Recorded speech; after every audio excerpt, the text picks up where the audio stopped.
ಮಾಹಿತಿ ಕೇಂದ್ರ ಯೂಟ್ಯೂಬ್ ಚಾನೆಲ್ಗೆ ಸ್ವಾಗತ. ಭಾರತದಲ್ಲಿ ನಾಳೆಯಿಂದ ಹೊಸ ಜಿಎಸ್ಟಿ ದರಗಳು ಜಾರಿಯಾಗಲಿದೆ.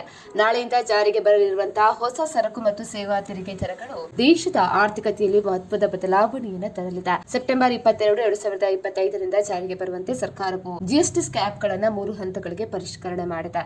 ಈ ಹೊಸ ವ್ಯವಸ್ಥೆಯು ಅಗತ್ಯ ವಸ್ತುಗಳನ್ನು ಹೆಚ್ಚು ಅಗ್ಗವಾಗಿಸುವ ಮೂಲಕ ಜನಸಾಮಾನ್ಯರಿಗೆ ನೆರವಾಗಲಿದೆ. ಅದೇ ರೀತಿ ಐಷಾರಾಮಿ ಮತ್ತು ಅನಾರೋಗ್ಯಕರ ವಸ್ತುಗಳ ಮೇಲೆ ಹೆಚ್ಚಿನ ತೆರಿಗೆಯನ್ನು ವಿಧಿಸಿದ್ದು ಏನು ಪರಿಣಾಮ ಬೀರಲಿದೆ ಅಂತ ತಿಳಿಯಲು ವಿಡಿಯೋವನ್ನ ಪೂರ್ತಿಯಾಗಿ ನೋಡಿ.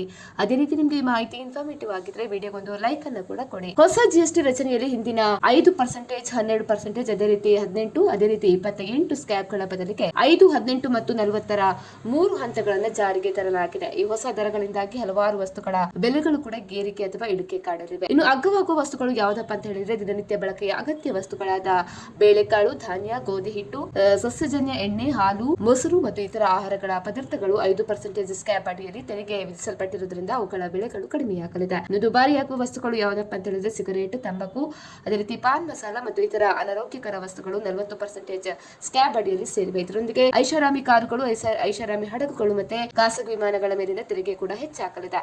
ಇನ್ನು ಆನ್ಲೈನ್ ಗೇಮಿಂಗ್, ಜೂಜು ಮತ್ತು ಲಾಟರಿಗಳ ಮೇಲೆ ಕೂಡ 40% ತೆರಿಗೆ ವಿಧಿಸಲಾಗ್ತಾ ಇದ್ದು ಈ ಸೇವೆಗಳು ಇನ್ನು ಮುಂದೆ ದುಬಾರಿ ಆಗಲಿವೆ. ಸ್ನೇಹಿತರೆ, ನಾವು ಮಾಡಿರುವಂತಹ ವಿಡಿಯೋ ನಿಮಗೆ ಇಷ್ಟ ಆದಲ್ಲಿ ವಿಡಿಯೋಗೊಂದು ಲೈಕ್ ಅನ್ನು ಕೊಡಿ. ಅದೇ ರೀತಿ ಮತ್ತಷ್ಟು ಅಪ್ಡೇಟ್ಗಾಗಿ ನಮ್ಮ ಚಾನೆಲ್ ಅನ್ನ ಸಬ್ಸ್ಕ್ರೈಬ್ ಮಾಡ್ಕೊಳ್ಳಿ.